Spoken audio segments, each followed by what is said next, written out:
السلام علیکم ناظرین، پیش ہوں آپ کی خدمت میں یہ بتانے کے لیے کہ وی پی این غیر شرعی ہوتے ہیں، ایک پیس آف ٹیکنالوجی ان اسلامک ہے۔ یہ 2024 میں ترقی یافتہ پاکستان میں شہباز شریف کی گورنمنٹ میں کاؤنسل آف اسلامک آئیڈیالوجی نے ڈکلیئر کر دیا ہے۔ ان میں کافی سوچ بچار کے بعد ہم نے یہ کنکلوڈ کیا کہ وی پی این اس وقت کا فتنہ ہے۔ وی پی این کے شر سے بچنے کے لیے پی ٹی اے کو وی پی این بین کرنے ہوں گے۔ کیوں؟ کیونکہ وی پی این استعمال کر کے لوگ امورل اور بلیسفیمس کانٹینٹ دیکھ سکتے ہیں۔ کیا بات ہے! اس لاجک کو ہم تھوڑا سا آگے لے کے چلتے ہیں، کیونکہ ظاہر ہے ہم تھوڑے شرارتی ہیں۔ یوٹیوب کے اوپر اگر آپ خوبصورت لڑکیوں کو دیکھنا چاہتے ہیں جنہوں نے چھوٹے کپڑے پہنے ہوں تو یوٹیوب بھی غیر شرعی ہو گیا۔ فیس بک پہ بھی یہ آپشن ہے، ٹک ٹاک پہ بھی ہے، ٹویٹر پہ بھی ہے، انسٹاگرام پہ بھی ہے۔ یہ تو سوشل میڈیا ایپس ہیں، ان کو کر دو سائڈ پہ۔ لنکڈ ان پہ اگر آپ غیر شرعی لڑکیوں کو دیکھ رہے ہیں تو لنکڈ ان بھی حرام ہے۔ لنکڈ ان جاب پورٹل فارغ ہو گیا۔ اگر کوئی انٹرنیٹ کی ڈیوائس، کوئی سوشل میڈیا کی ویب سائٹ، کوئی ویب سائٹ آپ ایکسیس کر رہے ہیں جو اسلام کے کسی بھی مورل کوڈ کو وائلیٹ کرے گی تو وہ غیر شرعی ہو جائے گی۔ جو اصول آج کاؤنسل آف اسلامک آئیڈیالوجی نے قائم کر دی ہے اور ریکمنڈیشن دی ہے پی ٹی اے کو، اس کے بعد کچھ نہیں بچنا۔ میں ایک معصومانہ سوال پوچھتا ہوں، ہمارے ملک کی خوبصورت ایکٹریسز جب ٹی وی اشتہاروں میں آتی ہیں، بل بورڈز پہ لگتی ہیں، تو وہ شرعی ہوتا ہے کہ نہیں؟ جب ہمارے ملک میں کسی بھی دکان کے سامنے سے خاتون کسی خوبصورت اٹائر میں جا رہی ہوتی ہیں تو وہ شرعی ہوتا ہے کہ نہیں؟ جب لڑکے سپورٹس کے، پاکستان فٹ بال ٹیم، پاکستان ہاکی ٹیم گھٹنے سے اوپر نکرے پہن کے پھرتے ہیں تو وہ شرعی ہوتا ہے۔ سوشل میڈیا پہ اس کی بیننگ پہ، وی پی اینز کے ایکسیس پہ آپ نے سب کچھ ٹرائی کر لیا۔ آپ نے کہا جناب نیشنل سیکیورٹی کا ایشو ہے، ملک کی سالمیت خطرے میں، کسی نے نہیں مانا۔ آپ نے مختلف لوگوں کے تھرو بتایا کہ وی پی اینز کے تھرو بڑے فراڈ ہو جاتے ہیں، آپ کا جو اکاؤنٹ نیٹ ورک ہے، جو آپ کے اکاؤنٹس ہیں وہ سیف نہیں ہیں۔ پھر پتہ چلا نادرا میں 27 لاکھ لوگوں کے ڈیٹے کی لیک ہوگی، وہ کام نہیں کیا۔ اب آپ نے کہا جی جو آخری ٹرائیڈ اینڈ ٹیسٹڈ فارمولا ہے فوج کا، جس نے ضیاء صاحب کو یہاں تک چڑھا دیا تھا، اسلام کو یوز کریں گے۔ یہ بھی کام نہیں کرے گا، کیونکہ آپ کو سمجھ نہیں انٹرنیٹ کیسے آپریٹ کرتا ہے۔ آپ 1 کروڑ وی پی این بین کر دیں تو جو اس سے اگلا ورژن ہوگا نا، 1 کروڑ اور 1 لوگ وہ استعمال کریں گے۔ آپ 1 کھرب وی پی این بین کر دیں تو 1 کھرب اور 1 وی پی این استعمال ہونا شروع ہو جاتا ہے۔ یہ جو انٹرنیٹ کا جن ہے نا، اس کو بند کریں۔ میں خود اس بڑے حق میں ہوں، بند ہو یہ چینل، بند ہو سب کے چینل، چپ کر کے بندہ پہاڑوں میں جا کر ہے سکون سے۔ بلا وجہ آپ نے یہاں فری لانسر بٹھا لیے ہیں، ویسے ہی نہیں ہمیں پسند فری لانسر۔ امان نے تو کہا تھا گوں ہوتے ہیں، گوں سب گوں ہیں بھائی، یہ سب گوں ہیں، ایک کیپٹلسٹ گوں ہے جس کے اندر تم اپنا منہ ڈال رہے ہو۔ اس کی اسمیل تو تمہیں نہیں آ رہی، تمہاری ناک بند ہے، تم منہ نہیں ڈالو گے گوں میں، تب جا کے پتہ لگے گا کہ یہ گوں ہے سارا کچھ۔ نہ ہمیں کوئی ڈیجیٹل ریولوشن کرنی ہے، کوئی ضرورت ہی نہیں ہے۔ دفع کرو، بند کرو اس نحوست کو، انٹرنیٹ کو۔ آج سے ایون پہ ہم کیمپین شروع کر رہے ہیں کہ انٹرنیٹ کو بند کرو۔ لیکن جب انٹرنیٹ بند ہوگا تو ہمارے اکاؤنٹس وہیں پہ ہوں گے، تو ہمیں 3000 روپے بیچتے رہنا۔ پرانی یادیں، بندہ سن کے خوش ہوتا رہتا ہے کہ آج بھی لوگ چاہتے ہیں۔ تو یہ تو ہمارا حال ہے، چاہے ہمارے پی ٹی اے کا ہیڈ ہو، انفارمیشن منسٹر ہو، اور اب کاؤنسل آف اسلامک آئیڈیالوجی ہو، سب اللہ حافظ نے۔ یہ وہ لوگ ہیں جو ہمارے ملک میں قانون بناتے ہیں، پالیسیز بناتے ہیں، موریلٹی کو شیپ کرتے ہیں۔ اور تبھی تو 77 سال سے ہم قوم نہیں بن پائے۔ آپ کو کام نہیں آتا کرنا، سارے پروپیگنڈا ٹول آپ کے، سارے پیسے آپ کے، ساری گورنمنٹ اکوپمنٹ آپ کی، پھر بھی پوری عوام آپ کو ریجیکٹ کر رہی ہے۔ اس لیے ہم کہتے ہیں اور بار بار کہیں گے کہ سویلین سپریمیسی نیسسری ہے، لوگوں کے مینڈیٹ کی عزت کرنا نیسسری ہے۔ جب جب کسی سیاستدان نے بیک ڈور استعمال کیا ہے اپنی سیاست کو چمکانے کے لیے، لوگوں کے مینڈیٹ کو نقصان پہنچائے، تو ملک ایسے نیچے گیا ہے۔ چھوٹی سی مثال لیتے ہیں، آج کے دور کی نہیں، کیونکہ لوگ سینسٹیو ہو جاتے ہیں، پھر وہ ٹویٹر پہ کامنٹ کر دیتے ہیں ہمارے اوپر۔ 1970s کے اندر ہم نے رسپیکٹ نہیں کیا ایسٹ پاکستان، جو آج بنگلہ دیش ہے، ان کے ووٹرز کی مینڈیٹ، ملک ٹوٹ گیا۔ اسے تھوڑا پہلے چلے جاتے ہیں، ایوب خان نے الیکشن ریگ کر کے ووٹرز کا مینڈیٹ رسپیکٹ نہیں کیا فاطمہ جناح کے لیے۔ تب سے لے کے آج تک یہ پروسیس ریپیٹ پہ چل رہا ہے۔ کبھی بے نظیر نون کے خلاف، کبھی نون بے نظیر کے خلاف، کبھی پی پی نون کے خلاف، کبھی نون پی پی کے خلاف، کبھی پی ٹی آئی نون پہ، کبھی نون اور پی پی آئی پہ۔ تو مرا کون ہے؟ مرا وہی غریب انٹرنیٹ کا یوزر ہے. تو بند کرو انٹرنیٹ, بند کرو ٹی وی چینل, ایویں لوگ آگے چوں چوں کرتے رہتے ہیں. یہ اسٹیٹ آف افیئرز ہے ہمارے ملک کا. بتاتے ہوئے تو دکھ ہی ہوتا ہے, لیکن تھوڑا تھوڑا مزہ بھی آتا ہے. اب وہ کہتے ہیں نا کہ over a period of time جب آپ کو بہت دکھ ہو, درد ہو, تو پھر اس دکھ درد کو آپ انجوائے کرنا شروع کر دیتے ہیں. پھر وہ دیوداس والی کیفیت آ جاتی ہے آپ کے اوپر. تو اس وقت ہم سارے دیوداس والی لڑکی کا نام کیا تھا اس کے پیچھے وہ پاگل ہوا تھا؟ پارو. سارے پارو کو سوچ سوچ کے خوش ہوتے رہتے ہیں. اب آ جاتے ہیں جی اگلی خبر پہ. ایک چائے کے کپ کے اوپر میں ڈان نیوز کے ساتھ نواز شریف صاحب نے بڑے ضروری سوالوں کے جواب دیے.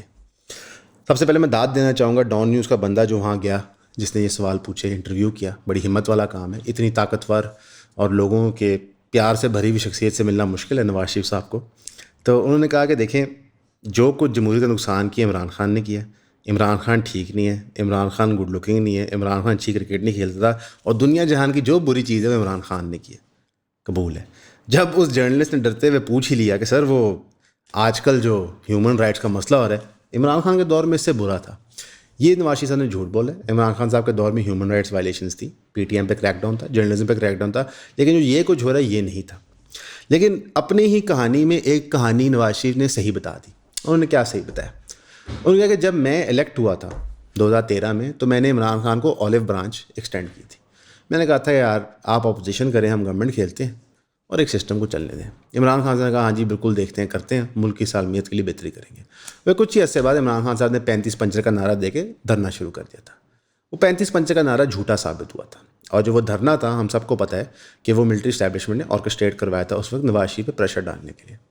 لیکن تھوڑا سا مشکل ہے کسی بھی انسان کے لیے نواز شریف کو ٹرسٹ کرنا. 90s میں پی پی پی نے کر کے دیکھ لیا, 2008 میں پی پی پی نے کر کے دیکھ لیا.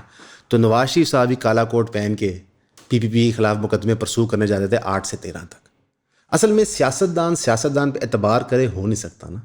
وہ خربوزے کو دیکھ کے رنگ پکڑتا ہے. نواز شریف صاحب ضیاء صاحب بھی گود میں پلے بڑے, حکومت میں آئے. عمران خان صاحب کچھ اور جنرل ہوئے گود میں پلے بڑے, حکومت میں آئے. ذوالفقار علی بھٹو صاحب بالکل والد سمجھتے تھے اپنے ایوب خان کو, کسی گود میں پڑے. تو ہر خربوزے نے پچھلے خربوزے کو دیکھ کے رنگ پکڑا ہے. آج جو آپ نون لیگ دیکھ رہے ہیں وہ عمران خان سے بھی زیادہ عمران خان ہے. ہم تسلیم کر لیتے ہیں جی کہ عمران خان فیشسٹ ہے, عمران خان ظالم آدمی ہے, اور عمران خان ملٹری جنٹا کا سٹار بوائے تھا. شہباز شریف صاحب اور نواز شریف نے ثابت کیا ہے کہ اسی عمران خان تو بھی ود ملٹری دی سروس کر سکتے ہیں. اور ان کی بیٹی نے ایک انٹرویو میں صحیح فرمایا تھا کہ جو دوسرا راستہ ہمیں آتا ہے وہاں پہ بوٹ پالش کرنے پڑتے ہیں. تو بات یہ ہے کہ پاکستان میں جو پرائم منسٹر کی سیٹ ہوتی ہے نا, وہ اس بندے کو ملتی ہے جو سب سے اچھا جوتے پالش کرتا ہے. یہ میں نہیں کہہ رہا, یہ آپ لوگ ریالٹی ڈیفائن کر رہے ہیں. حق کی آواز سب کو اٹھانی چاہیے, لیکن حق کی آواز اٹھانے کے لیے بہت ضروری ہے کہ آپ کو بات کرنے کا طریقہ ہے, آرگیومنٹ فارم کرنے کا طریقہ ہے. انڈر کانفیڈنس سٹٹر کرنا, پبلکلی اپنی بات نہ کرنا, یہ سارے پرابلمز ہیں جو آپ سالو کر سکتے ہیں. کوشش کریں کہ آپ وہ پروگرامز خریدیں جو آپ کی پرسنل اسکلز امپروو کریں. لارج پبلک گیدرنگز ہو, انٹیمیٹ ریلیشن شپس ہوں, یا پھر ورک پلیس انوائرمنٹ ہو. پبلک اسپیکنگ کورسز آپ کا ہر جگہ ہیلپ کر سکتے ہیں.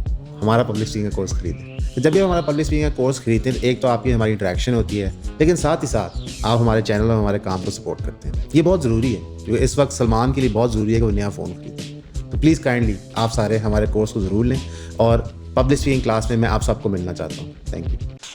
اسی طرح نواز شریف سے اب ہم چلتے ہیں اگلی خبر پہ, پاکستان کے اصل مالک کی طرف.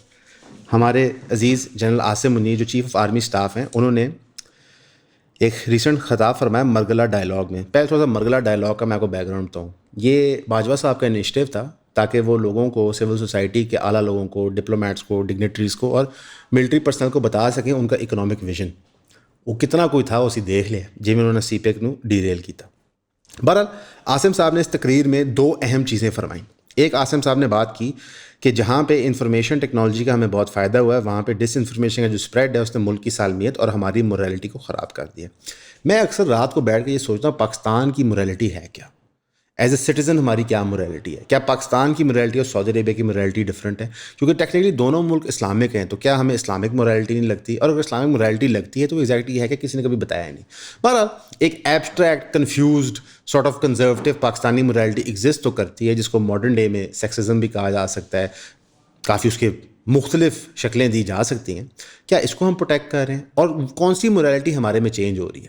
ایک اکثر کرٹیسزم کی جاتی ہے آئی ایس پی آر صاحب کی طرف سے, پی ایم ایل این کی طرف سے, پی پی پی کی طرف سے, کہ جو لینگویج بچے استعمال کر رہے ہیں نا آج کل ان ڈسکرائبنگ پالیٹکس, وہ ہمیں نہیں پسند. اوکے, بچے گندی زبان استعمال کرتے ہیں, 71 میں ملک کے 2 ٹوٹے ہو جاتے ہیں. کس نے کتنا بڑا جرم کیا اس کو وے کر لیتے ہیں.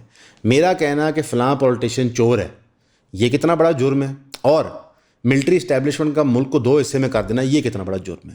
میرے خیال سے میرا جرم زیادہ بڑا ہے. کیوں؟ کیونکہ میں لاہور میں رہنا چاہتا ہوں, یہاں کام کرنا چاہتا ہوں. تو میں تسلیم کرتا ہوں کہ میرا گالی دینا اتنا بڑا جرم ہے کہ پاکستان کا 71 میں 2 حصے ہو جانا کم جرم ہے. خوش؟ لیکن ریالٹی تو اس سے ڈیفرنٹ ہے. اسی کے ساتھ ساتھ انہوں نے کہا کہ مس انفارمیشن اتنی زیادہ پھیل گئی ہے کہ اب لوگوں کو سچ نہیں پتہ چلتا. اس پہ بھی لب کشائی ہو جائے. کیا 71 میں پاکستان نے جینوسائڈ کمٹ کیا تھا کہ نہیں؟ جو اسٹیٹ اور ملٹری کا سٹانس ہے کہ نہیں کیا تھا. باقی پوری دنیا کا سٹانس ہے کہ بالکل ہوا تھا. وہاں پہ ہم نے ان کے سول ورکرز کو مارا تھا, ان کے عورتوں کو ریپ کیا تھا. ایک پوری جنریشن آف چلڈرن پیدا ہوئی تھی جن کے والدین کا نہیں پتہ تھا اتنے میس ریپس وہاں کمٹ ہوئے. کیا 1965 کی جنگ ہم جیتے تھے یا ہارے تھے یا ڈرا ہوئی تھی؟ 1999 میں کیا نواز شریف صاحب کو پتہ تھا ہم کارگل گئے ہیں کہ نہیں؟ جب یہاں پہ ڈکٹیٹر آیا ہے تو جو وہ ڈکٹیٹر ہے اس کو سزائے موت کیوں نہیں دی کی؟ کیونکہ اس نے قانون کی وائلیشن کی ہے. جب یہاں پہ الیکشن ہوا ہے تو جو ریگنگ ہوئی ہے اس پہ آفیشیل سٹانس بتا دیں. کیا 8 فروری کا الیکشن ٹھیک تھا؟ مسئلہ کیا ہے سر کہ جس چیز کو ہماری اسٹیبلشمنٹ مس انفارمیشن کہتی ہے ہم اس کو سچائی کہتے ہیں. ایک بندے کا ٹیررسٹ دوسرے کا فریڈم فائٹر ہوتا ہے. یہ فینومینون ان کا نہیں, بہت پرانا ہے. اگر آپ برٹش پروپیگنڈا یونائٹڈ کنگڈم میں پڑھ لیتے پری 47 اباؤٹ گاندھی, نہرو, جناح اور کئی اور اس وقت کے جو فریڈم موومنٹ کے, انڈیپینڈنس موومنٹ کے لوگ تھے, تو وہ تو ان کے مطابق بالکل صحیح انفارمیشن تھی. لیکن ریالٹی یہ ہے کہ برٹش سامراج نے جو یہاں کچھ کیا اس کا جو نقصان ہوا وہ آج تک ہم بھگت رہے ہیں. تو اس مس انفارمیشن کی جنگ میں یہ کس نے فیصلہ کرنا ہے کہ حکومت کے پاس وہ یارڈ سٹک ہے جس کے تحت سچ کے ناپا جاتا ہے؟ یہ عوام کا حق ہوتا ہے ہر 5 سال بعد الیکشن کے ذریعے کہ وہ کس کو سچا, کس کو جھوٹا, کس کو بہتر, کس کو برا مانے. اور جمہوریت میں اس کی رسپیکٹ کی جاتی ہے. تو جہاں تک یہ مس انفارمیشن کی بحث ہے, یہ صرف ایک کہانی دی جاتی ہے اور اپنے آپ کو جھوٹی تسلی دی جاتی ہے کہ ہم بہت اچھے ہیں, ہم بہت اچھے کام کریں. صرف ہمارے بارے میں مس انفارمیشن پھیلائی جا رہی ہے. یہ کچھ دن پہلے ہم نے ایک چھوٹی سی ایڈن کی سٹوری کی تھی. میں ریکویسٹ کروں گا چیف آف آرمی سٹاف کو کہ اسٹیٹ کو کہیں ذرا ایڈن کے سارے معاملات کھولیں. اگر آپ کو 25 ارب سے کئی گنا زیادہ کی کرپشن نہیں ملی تو آپ جو کہیں گے میں سزا لینے کو تیار ہوں. تو یہ انفارمیشن اور مس انفارمیشن کی جنگ میں برا نہ منائیے گا. جو کمزور ہوتا ہے وہ سچ کا ساتھ دیتا ہے, جو طاقتور ہوتا ہے وہ مس انفارمیشن جو گورنمنٹ اسپریڈ کرتی ہے اس کا ساتھ دیتا ہے کہ اس کے فائدے میں ہوتی ہے. دوسری چیز جو عاصم صاحب نے فرمائی, انہوں نے کہا کہ پاکستان اب کسی بھی جنگ کا حصہ نہیں بنے گا ریجنل سینس میں, کسی ریجنل بلاک کا پارٹ نہیں بنے گا. یہ ویسے بظاہر تو اچھی بات ہے کیونکہ ہم نے ہسٹوریکلی اپنے ملک کا نقصان بنایا ہے امریکہ کی جنگیں لڑ کے. لیکن اس گفتگو میں جہاں پہ انہوں نے نیوٹرلٹی شو کی, ایک سگنل دیا امریکہ کو کہ جناب اب ہم آپ کے کہنے پہ جنگیں نہیں لڑیں گے, ساتھ ہی ساتھ انہوں نے سگنل دے دیا چائنا کو. پوچھیں کیسے؟ انہوں نے سی پیک کا نام ایک دفعہ نہیں لیا. پاکستان کی شاید ہسٹری میں سب سے ضروری اکنامک پروگریس کے حوالے سے جو چیز ہے اس کا مینشن نہیں کیا گیا اس کانفرنس میں, جس کا مقصد یہ ہوتا ہے کہ ملٹری جنٹا کی طرف سے پتہ چلے اکنامک پرائیورٹیز کیا ہیں. 64 بلین ڈالرز آف انویسٹمنٹ ہوئی ہے پاکستان میں. اور باجوہ صاحب کی جو پالیسی ہے اس کو ڈیریل کرنے کی لگتا ہے ابھی عاصم صاحب کنٹینیو کر رہے ہیں. چائنا نے آہستہ آہستہ ریجنل پارٹنر افغانستان اور ایران سے بہتر مراسم بنا رہے ہیں آفٹر پروجیکٹ پاکستان کے فیلئر. تو عاصم صاحب نے اس پہ بھی لب کشائی نہیں کی, نہ ہی انہوں نے برکس کی بات کی, نہ ہی انہوں نے بتایا کہ یار انڈیا جو پچھلے کئی سالوں سے تقریباً لگ بھگ 2 سال سے رشیا سے تیل منگا کے ری ایکسپورٹ کر رہا ہے یورپ کو, ہم یہ کاروبار نہیں کریں گے. جب رشیا یوکرین وار ہوئی تھی تو سارے تجزیہ نگاروں نے کہا تھا کہ یہ بیسٹ ٹائم ہے پاکستان کے لیے کہ رشیا سے تیل منگائے اور اس کو ری ایکسپورٹ کر دے پورے یورپ میں, کیونکہ یورپ نے جو کٹ آف کیا تھا رشین آئل اینڈ گیس کا, اس کا نقصان یورپ کو ہی ہوا اور سب سے زیادہ فائدہ اس کا چائنا اور انڈیا کو ہوا. لیکن ہم یہ کیوں کریں؟ کیونکہ اس وقت تو ہم امریکن ایلائز تھے. یہ کچھ گفتگو جب عاصم منیر صاحب نے کی تو اس کے بعد انسان سوچنے کو مجبور ہوتا ہے کہ اگر ہم اکنامکلی پازیٹیو نہیں ایکٹ کریں گے اور ریجنل پاورز کا ٹسل کا حصہ نہیں بنیں گے تو پھر ہم کریں گے کیا. انٹرسٹنگلی انف امریکہ کی کوئی اس وقت ریجنل وار چل ہی نہیں رہی اس زون میں. جو ریجنل وارز چل رہی ہیں وہ ہمارے خطے میں نہیں آتی. انفیکٹ امریکہ کی جو افغانستان والی سچویشن ہے اس کے بعد شاید امریکہ کو یہاں ریجنل وار کرنے کی ضرورت نہیں ہے. جو طالبان نے TTP کو پناہ دی ہوئی ہے اور کچھ پاکستان نے دی ہوئی ہے وہ انف ہے یہاں پہ ڈی اسٹیبلائزیشن کے لیے. جو BLA جیسے ٹیررسٹ ہیں اور جو جینون را کے اور موساد کے اور CIA کے آپریٹیوز بلوچستان نے فنڈ کر رہے ہیں وہ انف اپوزیشن ہے پاکستانی گورنمنٹ کو چیک میں رکھنے کے لیے. بہت عرصہ امریکہ نے ہمیں پیسے دے کے خوش کیا اور کہا ہماری مانو. لیکن انہوں نے دیکھا کہ پاکستان نے بار بار امریکن ایجنڈا کو بٹرے کیا. اب وہ پاکستان کو دوسرے طریقے سے ٹریٹ کر رہے ہیں کہ ان کو بلیڈ ڈرائی کرو, نہ ان کو دو پیسے, نہ ان کے سینکشن کرو لونز, نہ ان کو کسی جنگ میں شریک بناؤ. پاکستان فائنینشلی اتنا کوئکلی ڈپلیٹ ہوتے ہوئے 71 میں ہم نے نہیں دیکھا جتنا پچھلے 3-4 سال میں دیکھا. اس کی وجہ یہ ہے کہ جب ہم نے ایک آئسولیشن کی پالیسی امریکہ سے اپنائی, ان کو 2-3 دفعہ بیک سٹیپ کیا, اس کے بعد ہم نے جو چائنا اور رشیا سے دوستی بنانی چاہیے تھی یا ایون انڈیا سے, ہم نے نہیں کی. اس کی وجہ یہ ہے کہ 77 سال سے آپ نے ہمیں بتایا کہ انڈیا دشمن ہے. 80s تک آپ نے کہا کہ رشیا جو ہے وہ کمیونسٹ ہے, ہمارا دشمن ہے. چائنا سے جو ہماری ایک کنٹینیوس دوستی تھی, جو ہمارا اسٹریٹجک الائے تھا امریکہ اور انڈیا کے خلاف, ان کو ڈیریلمنٹ آف سی پیک سے ہم نے اتنا نقصان پہنچایا کیونکہ جو one belt one road initiative ہے اس کا دل, اس کا مرکز گوادر ہے. اتنا ان کو نقصان پہنچایا کہ وہ آپ سے اداس ہو گئے. ریسنٹلی جب ان کے سویلینز مارے جا رہے تھے یہاں پہ تو انہوں نے باقاعدہ پریس ریلیز جاری کر دی جس پہ ٹریول ایڈوائزری تھی ٹو پاکستان. یہ انہوں نے افریقن نیشن اسٹیٹ جو سول وار میں ان کے لیے نہیں کیا, پاکستان کے لیے کیا.